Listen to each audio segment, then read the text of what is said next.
मध्य प्रदेश की राजधानी भोपाल। भोपाल जिसे झीलों का शहर भी कहा जाता है। दरअसल भोपाल अपनी सुंदर झीलों के लिए पूरे विश्व में ही मशहूर है। भोपाल में ही इतने सुंदर सुंदर डिजाइनों के घर बने हुए हैं कि जो भी लोग वहां पर घूमने के लिए आते हैं वो उन घरों की तस्वीरें खींचकर अपने साथ ले जाते हैं ताकि आने वाले समय में वो भी ऐसे घरों का निर्माण करवा सकें। भोपाल में ही एक बहुत पॉश कॉलोनी है जिसका नाम है झील बिहार। इसी झील बिहार में एक कोठी है जिसका नंबर है 415। 415 नंबर कोठी डॉक्टर खालिद की है और डॉक्टर खालिद भोपाल के बहुत बड़े कारोबारी हैं। रात के करीब 1 बज रहे थे जब डॉक्टर खालिद का पूरा परिवार भोपाल से छिंदवाड़ा में किसी शादी के फंक्शन में शामिल होने के लिए गया हुआ था, जबकि उनकी कोठी में 2 ही लोग बचे थे। एक डॉक्टर खालिद की बेटी राफिया और दूसरा उनके घर का गार्ड जमील। अब रात के 1 से 2 के बीच का टाइम होगा जब राफिया अपने कमरे में सोने की कोशिश कर रही थी, जबकि उनके घर का गार्ड जमील कोठी के बाहर कुर्सी पर बैठकर खराटे भर रहा था। दरअसल उस दिन जमील ने काफी ज्यादा ड्रिंक की हुई थी। ड्रिंक करके ही जमील थोड़ी ही देर में खराटे भरने लगा था। अब थोड़ी ही देर में जमील के पास राफिया आती है। आने के बाद वो अपने गार्ड जमील से बोलती है कि मुझे अकेले में बहुत डर लग रहा है, तुम एक काम करो, तुम भी मेरे साथ घर के अंदर आ जाओ ताकि मैं चैन की नींद सो सकूं। अब जमील वैसा ही करता है। अब राफिया आगे आगे चल पड़ती है और जमील उसके पीछे चल पड़ता है। अब कोठी के अंदर आने के बाद राफिया अपने कमरे में जाकर अपने बेड पर लेट जाती है, जबकि जमील बाहर सोफे पर बैठ जाता है। अब राफिया सोने की कोशिश कर रही थी लेकिन उसे नींद नहीं आ रही थी, जबकि जमील सोफे पर बैठकर थोड़ी ही देर में गहरी नींद में चला जाता है और खराटे भरने लगता है। लेकिन इसके करीब आधे घंटे बाद ही जमील को ऐसा लगता है जैसे उसे कोई सहला रहा हो। जैसे ही जमील अपनी आंखें खोलता है तो उसके होश उड़ जाते हैं, क्योंकि जमील के सामने राफिया खड़ी थी, वो भी बिना कपड़ों के। अब 20 साल की राफिया को बिना कपड़ों के देखकर जमील डर के मारे थर थर कांपने लगता है, लेकिन वो कुछ बोल नहीं पाता। और तभी राफिया जमील के साथ छेड़खानी शुरू कर देती है। ये देखकर तो जमील के होश उड़ जाते हैं। वो इस बात का विरोध करता है। जमील राफिया से बोलता है कि मैं तुम्हारी बाप की उम्र का हूँ, लेकिन राफिया उसकी एक बात नहीं सुनती, क्योंकि राफिया के सर पर तो जमील के साथ संबंध बनाने का भूत चढ़ा हुआ था। राफिया लगातार जमील के साथ अश्लील छेड़खानी करती रहती है। अब थोड़ी ही देर में जमील भी राफिया का साथ देने लगता है।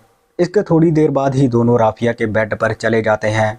जाने के बाद जमील एक ही झटके में अपने और राफिया के कपड़े निकाल देता है और दोनों एक दूसरे की जिस्मानी प्यास बुझाने लगते हैं। अब थोड़ी देर तक तो सब कुछ नॉर्मल चलता है, लेकिन फिर अचानक जमील बड़े ही दर्दनाक तरीके से राफिया के साथ संबंध बनाने लगता है। अब दोनों की प्यार भरी आवाज़ें पूरे कमरे में गूंजने लगती हैं। संबंध बनाते वक्त दोनों इस बात को भूल चुके थे कि वहां पर कोई तीसरा भी है जो उन्हें लगातार देख रहा है। संबंध बनाने का ये खेल 20 मिनट तक ऐसे ही चलता है। इसके बाद दोनों शांत होकर उसी बेड पर बैठ जाते हैं। दोस्तों, ये घटना मध्य प्रदेश की राजधानी भोपाल की है, जहां पर एक अमीर घर की लड़की अपने ही घर के गार्ड के साथ अवैध संबंध बना लेती है, जिसकी वजह से वो लड़की प्रेग्नेंट भी हो जाती है। और आखिर में जब इस घटना का खुलासा होता है तो इसे सुनकर सबके होश उड़ जाते हैं। आप भी घटना में अंत तक बने रहिएगा। आदाब, नमस्कार, सत श्री अकाल। दोस्तों, बहुत बहुत स्वागत है आपका। मैं हूं आपका होस्ट और दोस्त रविंदर और आप देख रहे हैं CHD क्राइम सफ़र का एक नया एपिसोड। मैं उम्मीद करता हूं आप सब ठीक ठाक होंगे। दोस्तों, ये चैनल अभी छोटा है, इसे आपके प्यार और सपोर्ट की बहुत ही ज़्यादा ज़रूरत है। इसीलिए वीडियो को देखने से पहले मैं आपसे ये रिक्वेस्ट करता हूँ कि चैनल को सब्सक्राइब और वीडियो को लाइक कर दें। 13 सितंबर 2014 उत्तर प्रदेश का ही एक ज़िला फिरोजाबाद। इसी फिरोजाबाद में एक मध्यवर्गीय परिवार रहा करता था, जिसके मुखिया का नाम था अलाउद्दीन। अलाउद्दीन के परिवार में उनकी बीवी नहीं थी, क्योंकि उनकी बीवी की मौत कैंसर की बीमारी के कारण 2 साल पहले ही हो गई थी। अलाउद्दीन के परिवार में अब 5 लोग बचे थे।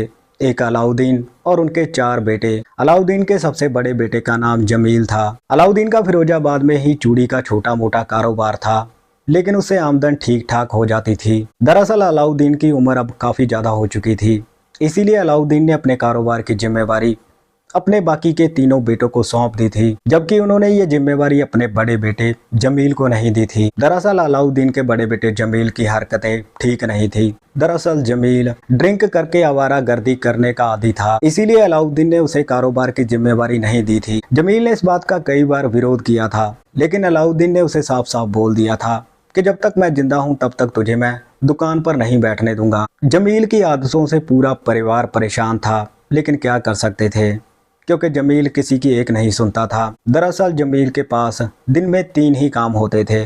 पहला ड्रिंक करना, दूसरा खाना पीना और तीसरा आवारागर्दी करना। अब इसी बीच में एक दिन जमील के एक चाचा जो भोपाल में रहते थे और वहां पर दर्जी का काम करते थे, वो इनसे मिलने के लिए फिरोजाबाद में इनके घर पर आते हैं। तभी जमील अपने चाचा से बोलता है कि चाचा जी, आप मुझे भी भोपाल में अपने साथ ले चलो, मुझे नौकरी की सख्त ज़रूरत है। जमील की ये बात सुनकर बाकी के परिवार वाले भी बोलने लगते हैं कि हाँ चाचा जी, आप जमील को अपने साथ ले जाओ। अब जमील की ये बात सुनकर उसके चाचा उसे बोलते हैं, ठीक है, तू मेरे साथ भोपाल में चल, तुझे कोई ना कोई काम तो मैं दिलवा ही दूंगा। अब इसके अगले दिन ही जमील फिरोजाबाद से अपने चाचा के साथ भोपाल में चला जाता है। भोपाल में जाने के बाद जमील के चाचा जमील को अपने साथ दर्जी के काम पर लगा लेते हैं। देखते ही देखते 6 महीने गुजर जाते हैं, लेकिन 6 महीने बाद ही जमील का मन दर्जी के काम से ऊब जाता है, क्योंकि जमील अपनी आवारागर्दी करने की आदत से मजबूर था। अब इसी बीच में एक दिन जमील शराब के नशे में धुत होकर रात के समय जब अपने चाचा के घर पर लौट रहा होता है, तभी बीच रास्ते में वो एक लड़की को छेड़ देता है और वो लड़की नजदीकी पुलिस स्टेशन में जमील की शिकायत कर देती है। तभी पुलिस वाले जमील को गिरफ्तार करके थाने में लेकर चले जाते हैं।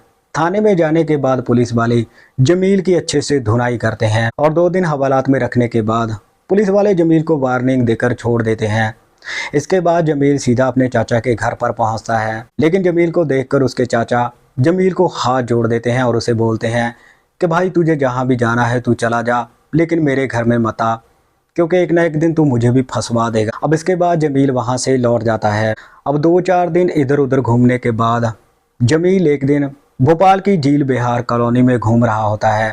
तभी उसकी नज़र कोठी नंबर 415 पे पड़ती है। कोठी के बाहर लिखा था कि कोठी की निगरानी के लिए एक गार्ड की ज़रूरत है। ये देखकर जमील खुश हो जाता है और तभी जमील कोठी नंबर 415 की डोरबेल बजाता है। डोरबेल बजने पर कोठी के मालिक डॉक्टर खालिद बाहर आते हैं। आने के बाद वो जमील से पूछते हैं कि भाई क्या काम है। तभी जमील डॉक्टर खालिद से बोलता है कि मैं गार्ड की नौकरी करने के लिए तैयार हूं। अब क्योंकि जमील काफ़ी हट्टा कट्टा था, इसीलिए डॉक्टर खालिद उसे गार्ड की नौकरी पर रख लेते हैं। रखने के बाद वो अपनी कोठी में ही उसे एक क्वार्टर दे देते हैं रहने के लिए। अब जमील क्वार्टर में रहने लगा था और कोठी की निगरानी करने लगा था। डॉक्टर खालिद के परिवार में उनकी बीवी के अलावा एक ही बेटी थी, जिसका नाम था राफिया। राफिया जिसकी उम्र हो चुकी थी 20 साल की। राफिया दिखने में बेहद सुंदर थी। दरअसल जब से राफिया ने जमील को देखा था तो उसका मन उसके साथ संबंध बनाने को मचा रहा था, क्योंकि जमील दिखने में काफ़ी हट्टा कट्टा था। बेशक जमील की उम्र 50 साल की हो चुकी थी। अब इसी बीच में एक दिन जब घर पर कोई नहीं होता, तभी राफिया जमील को अपने कमरे में बुला लेती है और उसके साथ जिस्मानी संबंध बना लेती है। लेकिन संबंध बनाने का ये सिलसिला अब रुकने वाला नहीं था। अब जब भी राफिया का मन करता था तब वो जमील के साथ संबंध बनाया करती थी। अब इसी बीच में एक दिन जमील राफिया से बहुत सारे पैसे लेता है और पैसे लेने के बाद वो ड्रिंक की बहुत सारी बोतलें खरीद कर लाता है। बोतलें खरीद कर लाने के बाद जमील जमकर ड्रिंक का आनंद लेता है और ड्रिंक करने के बाद जमील राफिया को अपने क्वार्टर में बुला लेता है। बुलाने के बाद दोनों जमकर रंगरलियां मनाते हैं। दरअसल उस दिन जमील बड़े ही दर्दनाक तरीके से राफिया के साथ संबंध बनाता है, लेकिन राफिया ये देखकर खुश हो जाती है। राफिया जमील से बोलने लगी थी कि तुम ऐसे ही दर्दनाक तरीके से मेरे साथ संबंध बनाया करो, मुझे बहुत अच्छा लगता है। अब वक्त ऐसे ही आगे बढ़ रहा था। अब एक दिन डॉक्टर खालिद का परिवार भोपाल से छिंदवाड़ा में एक शादी के फंक्शन में शामिल होने के लिए चला जाता है और तभी राफिया जमील को अपने कमरे में लेकर चली जाती है। जाने के बाद जमील एक ही झटके में अपने और राफिया के कपड़े अलग कर देता है और उसके साथ संबंध बनाने लगता है। संबंध बनाते बनाते ये दोनों भूल जाते हैं कि वहाँ पर कोई तीसरा भी है जो इन्हें लगातार देख रहा है। दरअसल संबंध बनाने की वजह से राफिया बहुत तेज तेज आवाज़ कर रही थी।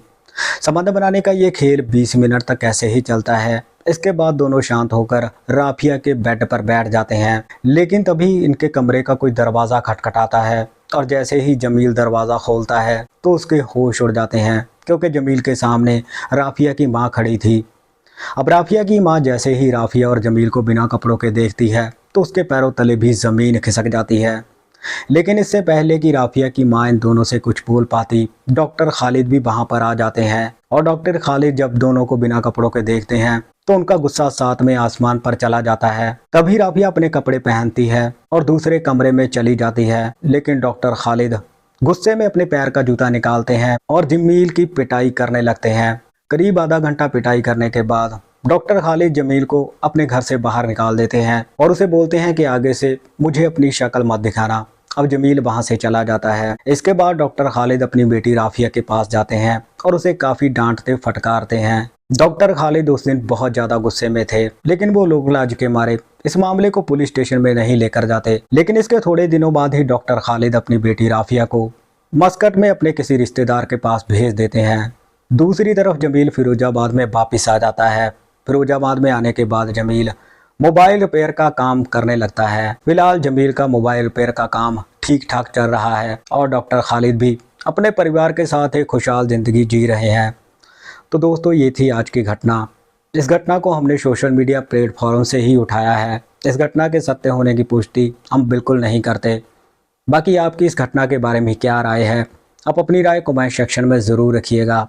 तो मिलते हैं किसी और घटना में, तब तक आप अपना ख्याल रखिए, सतर्क रहिए। जय हिंद।